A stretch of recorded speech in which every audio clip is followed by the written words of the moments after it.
So I'm going to talk about, give a long-term perspective into one country that has been able to reduce its prisoner rates during the same time than most other countries have been going on the opposite direction.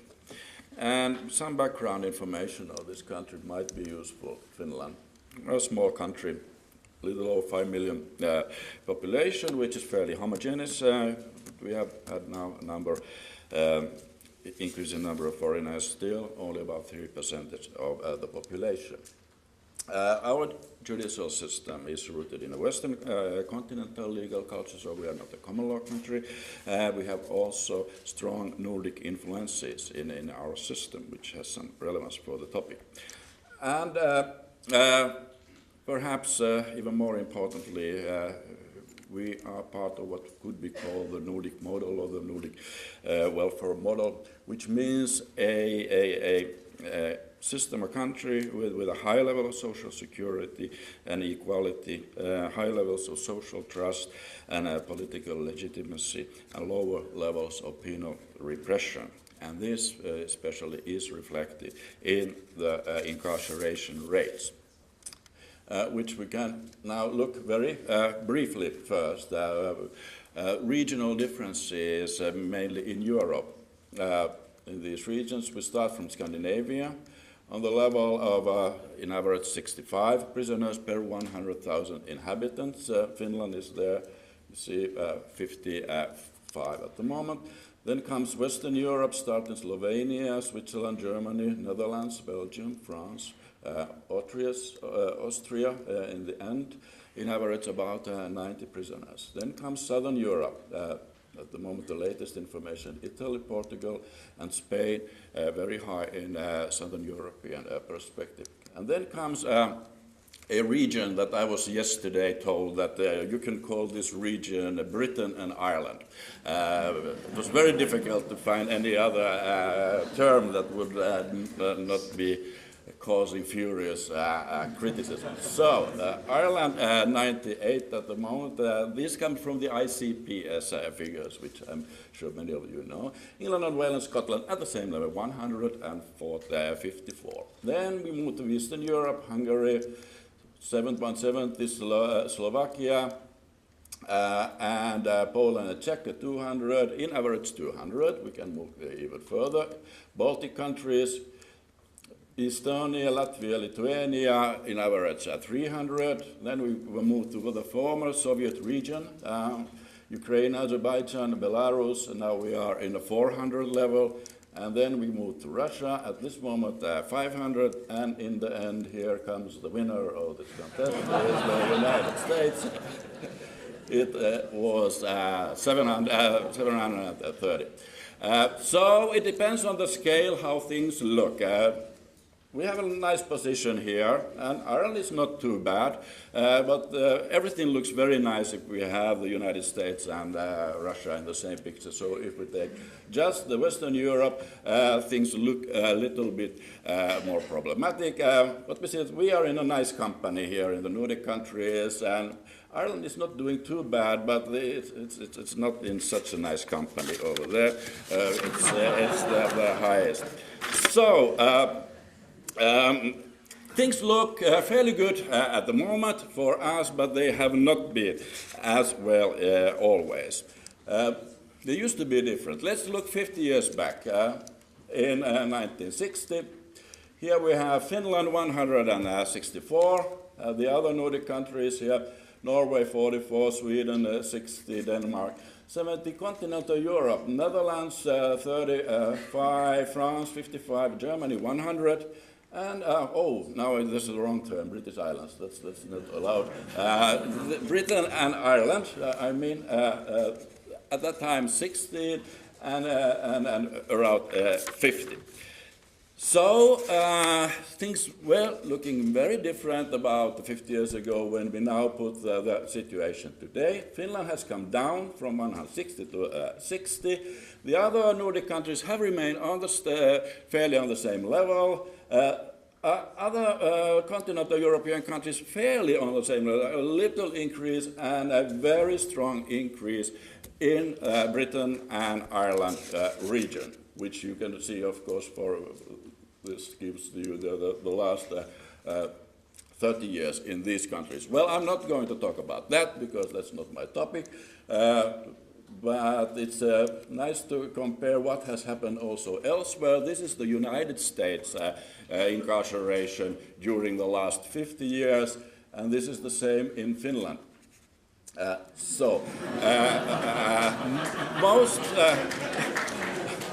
Thank you very much. But that's not my work. I didn't do that. But the point is that most commentators analyzing the changes in the penal system are concentrated on what's happening in the United States. And the obvious lecture of this is that things have not gone the same way everywhere. They have been going into different directions. They could have done that. So what the following topics is, well, I'm going to talk about, is not this. This is the huge differences, regional differences around the world. Wilkinson did talk about that yesterday. And then there was this change here in Ireland, or O'Donnell was talking about that. And then there are these two phenomena. Most writers talk about the left side. I'm not going to talk about the right-hand side, what happened in Finland.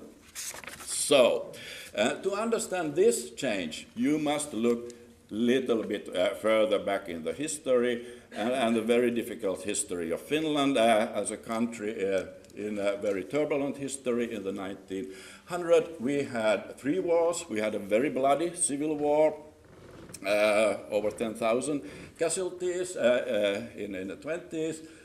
Before 20s, we had 2 wars against Soviet Union, which we unfortunately lost in 39 and 44. And the country was struggling under several political and social crises in 20s and 30s.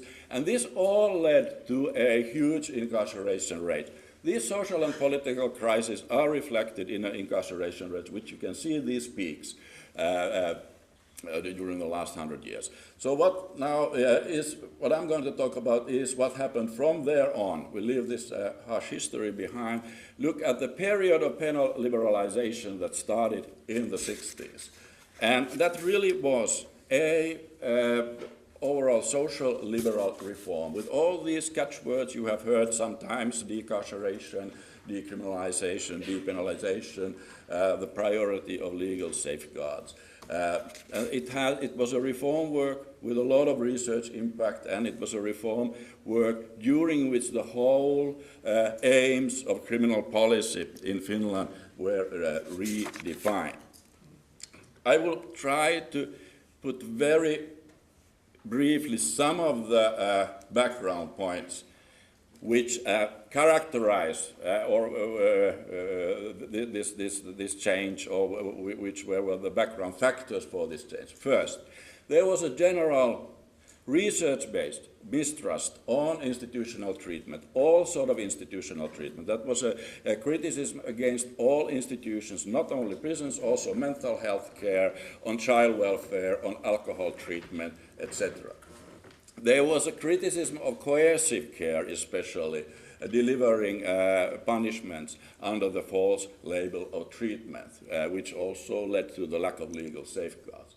There was, in a general criminal policy, a movement of downgrading the role of criminal law as a kind of basic means of crime prevention. We started to talk about social policy, social prevention, and situational crime prevention already in the late 60s. And then there was the idea and urge in the criminal policy debate that we should always weight the costs and benefits of different alternatives and different approaches, different strategies in criminal policy, political decision making. This was also in the shift of the 60s and 70s. And then there was a special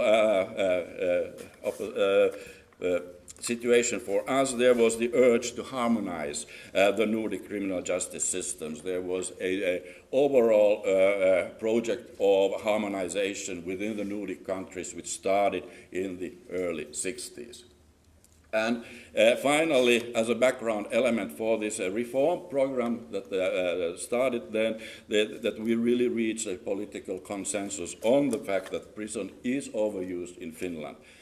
And that was when we compared our incarceration rates with those with the other Nordic countries. We had 3 to 4 times more prisoners than our neighbors had, and there was no explanation on a crime situation, for example, for that type of difference. So we really, as a part of the general idea of harmonization, we also felt that we should do something about, on a political level, for this situation.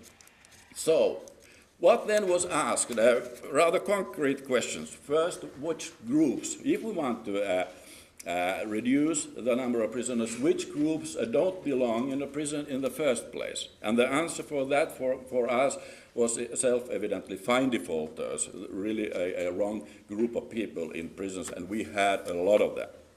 And next question, which groups are overrepresented in the prisons and which create the overcrowding problem in the Finnish prisons, which was really bad at that time? And the obvious answers, when we look at and screened the situation in our prisons, it was small property offenders and drunk drivers, which is a specific Scandinavian problem, drinking and driving. I know it's a problem somewhere else too, but in our countries it really has been a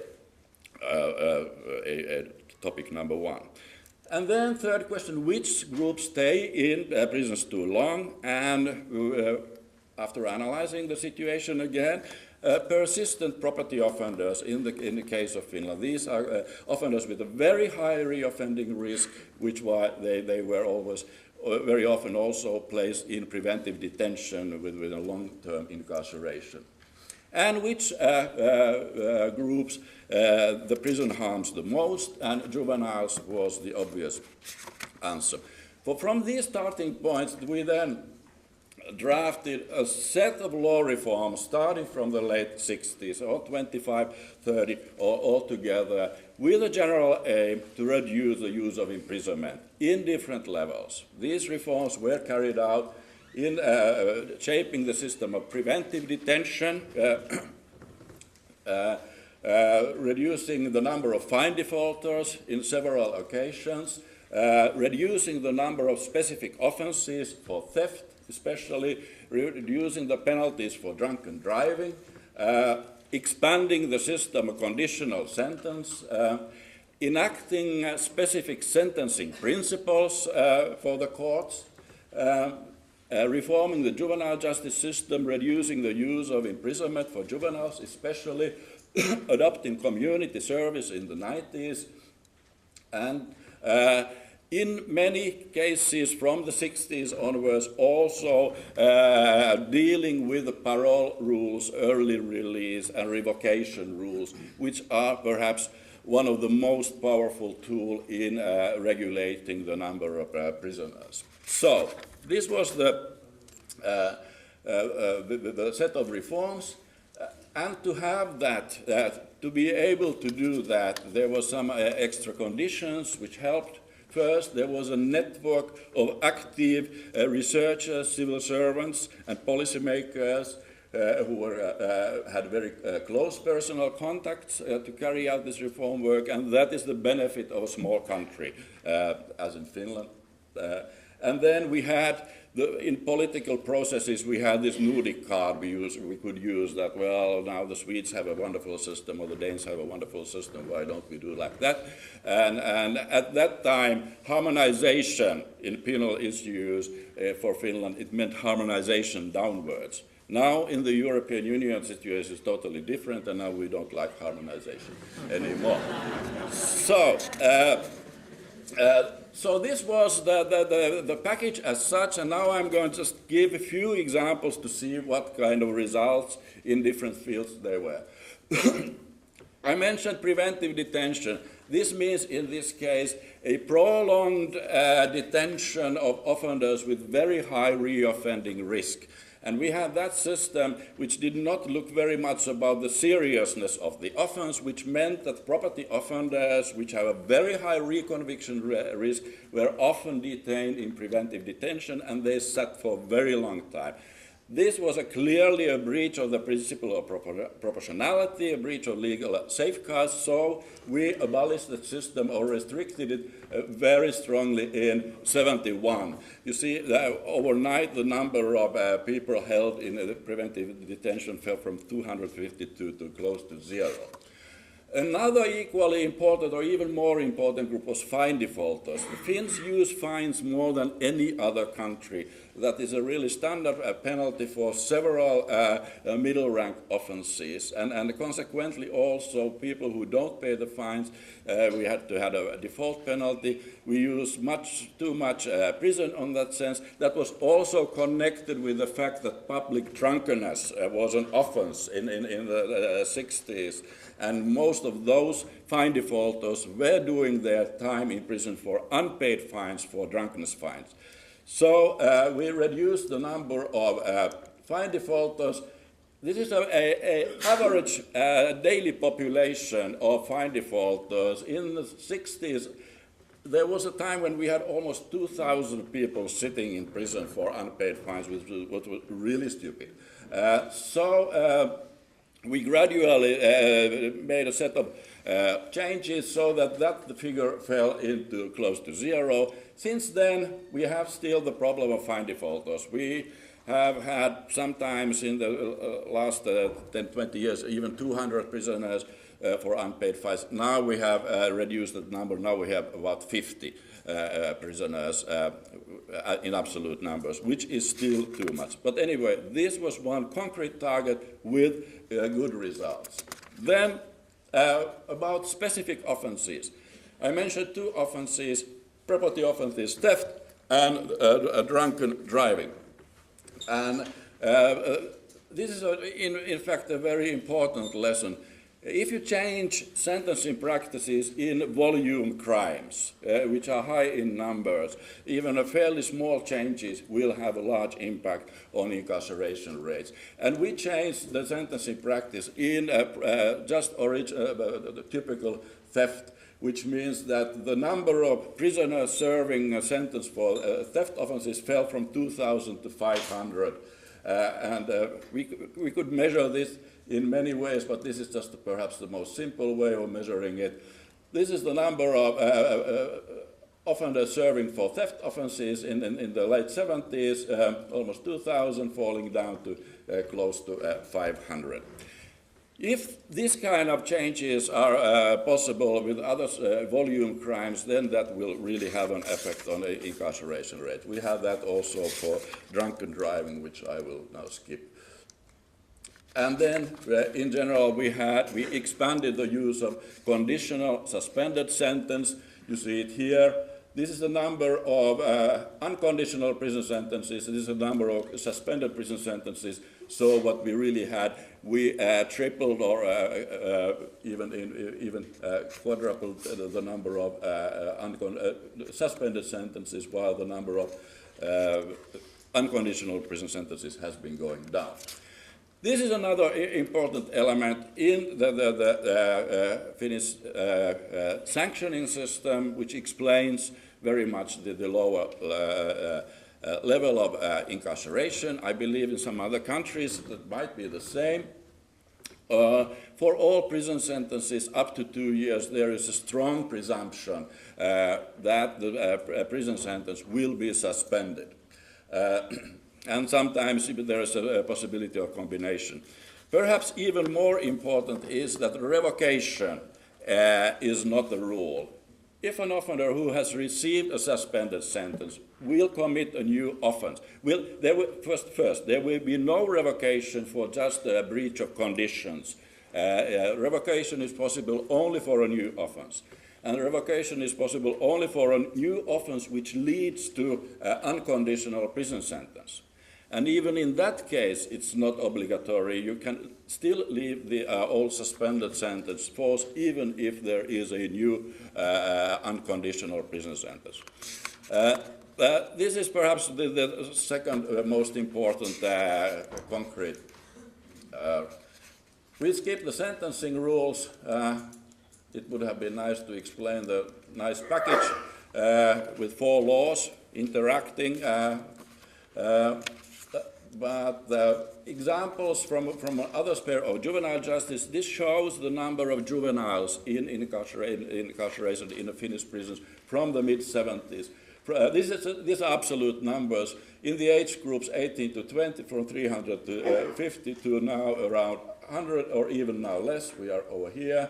And in the younger age group from over 100 to practically 5, 4 or 3.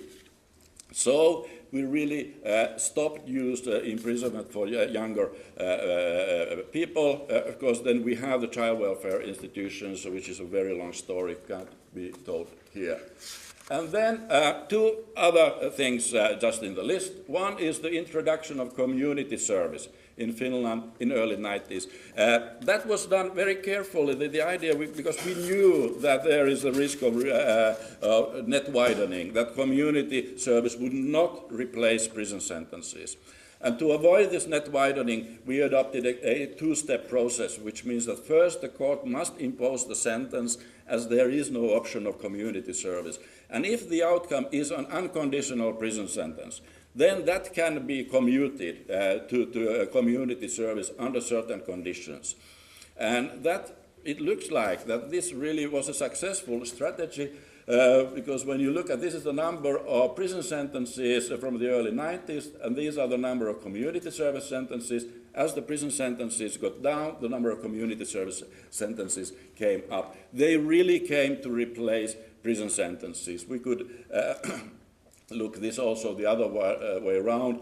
This is now the share of prison sentences, the share of conditional sentences, the share of community service sentences. You can really see that the community service came and ate from a fraction from the prison sentences. This was about 90% replacement ratio. And the last one, which is important for the Nordic countries, is a wide use, semi-automatic use of early release and parole. We expanded that system by rejecting the minimum time requirement before prisoners are eligible to parole.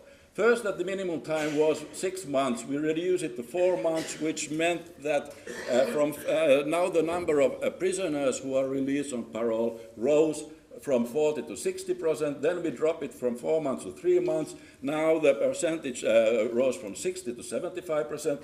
And then we dropped it from 3 months to 14 days. And now it increased from 75% to 99%.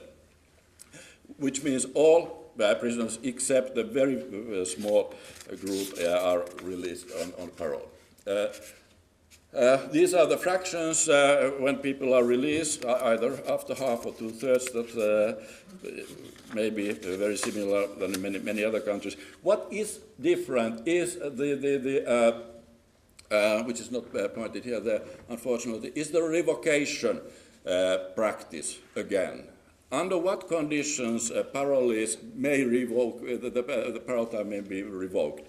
And again, it's required only for a new offense, for which there is a prison sentence. And the prison sentence must be over 3 months. And even in that case, the old parole time is not totally revoked. Maximum is about 1/3, and basically it can be also much less, usually 1/5 or 1/7 of the sentence that had to be served. It's a bit complicated. This system is very complicated. That's why it's also very practical if you want to regulate the number of prisoners, because it's difficult to draw headlines in newspapers of that system because nobody really understands it. Then there were some subsequent changes in the prison, but now we can look at the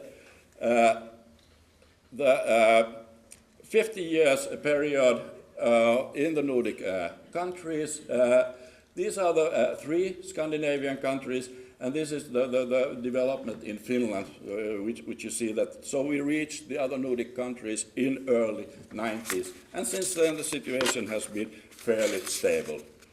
Now it's about the slide coming. You still got 5 minutes. I have 5 minutes. Ah, well, then I go back. So, we could look about the reasons behind explaining this what made it possible to have this change in the penal policy. I think we should go then to very much deeper issues than just to concrete law reforms. It's very clear that there was behind a more general social change. It was the time when Finland started to reform its criminal policy. Finland was also joining the Nordic welfare state model, and you must see this as a part of a wider social policy reform. So this was not just an isolated reform. And exactly the same manner, if you look at these huge changes and increases in incarceration in the United States, especially, but also elsewhere, you can see that they very often coincide with the scaling down of welfare state. So there is a strong connection between welfare and the use of imprisonment. And this is something that I believe Wilkinson was also talking about. Then there is a political climate and political culture in the Nordic countries, which is characterized by what could be called a consensual democracy, meaning that seeking compromises instead of confrontation, because we have a multi-party system and proportional representation, which is very different from many other English-speaking countries. Crime had a low political profile in these countries. There was no political score hitting in criminal policy issues at that time, and it's not even now. That made it possible to have long-term projects, not just 1 year, 2 year quick shifts in criminal policy. The last criminal law reform in Finland, which started in 1972, concrete law drafting work started in 1981, and the project was finished in 1999. So it took about 30 years time to have the total overall penal code redrafted, very much by the same people who were in the beginning, and then that may explain some of the consistency in the process. And then we have a sensible media at the time, and we have still. We don't have tabloids. I know things may be different some parts of the world, but anyway, why this is the case? It's really difficult to explain why media culture is so different in different countries. Well, there are some possible explanations, of course. And then it's not only about the structural elements and wider social changes, it's really about individual work. One must not believe that this just came just by chance or just by accident or by structural reasons. It really demanded hard work. This is a very good book, Norwegian book edited by the Norwegians. It just came out half a year ago. Now I can't remember his name, but which really stresses the element of work, and also that there was a resistance also from the political side for these reforms. So it did require hard work. There was a number of devoted reformists who were also working together. And this applies to all Nordic countries. And when we had also some good luck, if we look at Finland, we could use the Nordic card. So now we come to the end, and we can now look at the comparisons between crime and incarceration rates. Now this is the figure I'll just show you. These are the 4 Nordic countries and their incarceration rates, Finland coming down from there. Now this raises the question, did this difference in prison policy, did this have any effect, or what type of effect it had on crime rates? Because one could assume that if you had such a great difference in prison policy, in the use of imprisonment, it must be reflected in the crime situation somehow. Now, these 4 countries, they offer a very nice possibility for it's a kind of natural experiment, because they are very alike still in grand scale in their social, political, cultural conditions. So you can look what happens in a crime rate in a fairly similar countries, of which one has different penal policy, and this is recorded crime, which is the only available for 60 years period. You see here comes all the Nordic countries. They have an identical trend in crime. There is really no difference. There is what you see is a difference in levels, and that is a matter of statistical routines and that kind of technical explanations. But the point is that the crime rates and the incarceration rates, they go very differently. Or let's say the crime rates, they go hand in hand, and the incarceration rates in one country went very differently. But it was possible to drop these prisoner rates into 1/3 without disturbing the symmetry that can be seen here in the crime rates.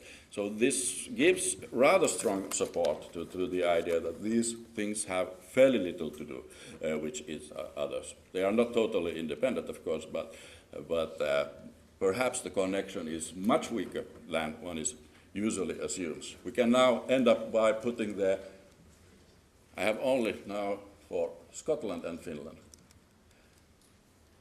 a similar picture. Now this is the incarceration in Finland. Here is the one in Scotland, and here are the crime rates in Finland and in Scotland. Again, crime rates about the same trend, totally differing incarceration rates. It would be nice to see how it's with Ireland, but I don't have that data. So, thank you. What supports are given to supports to prisoners on their early release schemes? Okay, all right. Again, it depends. We have depends on the situation. We just adopted a what we call a probationary probationary liberty, which was an extension for the normal early release. We have the automatic early release for which all prisoners are released. Out of these, about 20 or 30% are placed on supervision. Not all, but only for longer sentences. And then we have a system that you get 6 months earlier than your early release, usually. And for that, there is an extensive, more extensive, let's say, a support program with counseling, housing, and work programs, etc. In our country, the main problem still is substance, alcohol treatment, alcohol abuse. And behind reoffending rates, you usually find alcohol problem, which is not in control. So the main point, I think the main rehabilitative work in prisons is alcohol and substance treatment, and the main challenge with that work is to continue those programs that started in prison, to continue them in freedom. And in our country, the problem is that we have this municipal autonomy, which means that it's the municipalities who have the power to decide what they do with their money. And so now the state has been able now to make contracts between the municipalities that once a prisoner is released, he gets a payment agreement from the municipalities, and they continue that substance abuse program with the municipalities' money so that, I think, is the most concrete, most important, but I think it's not that absolute statewide. Some municipalities don't agree with that. and we are struggling with that. Can I just ask a quick follow-up question? I think if I understood you correctly, then the people who get early release the early release can only be revoked in very specific circumstances linked to further offending, but not by failing to comply with supervision. So do you have any knowledge of the rates of cooperation or compliance with post-release supervision? Do people stay in the supervisory relationship or drift away from it? Well, there is really very little actual obligations because it's basically support. It depends on whether the released prisoner is willing and in need of and takes contacts by himself. We do have that. There are, let's say, about 10 cases. There is a possibility to be revoked on breach of the conditions, and that gives a possibility of revoking the sentence for 10 days period, and that has been used about 10 or 15 times per year. That means that these are the cases where there is a supervision order, there is an evaluation of high risk, and then there are no contacts whatsoever. So that may end up. So there is this possibility.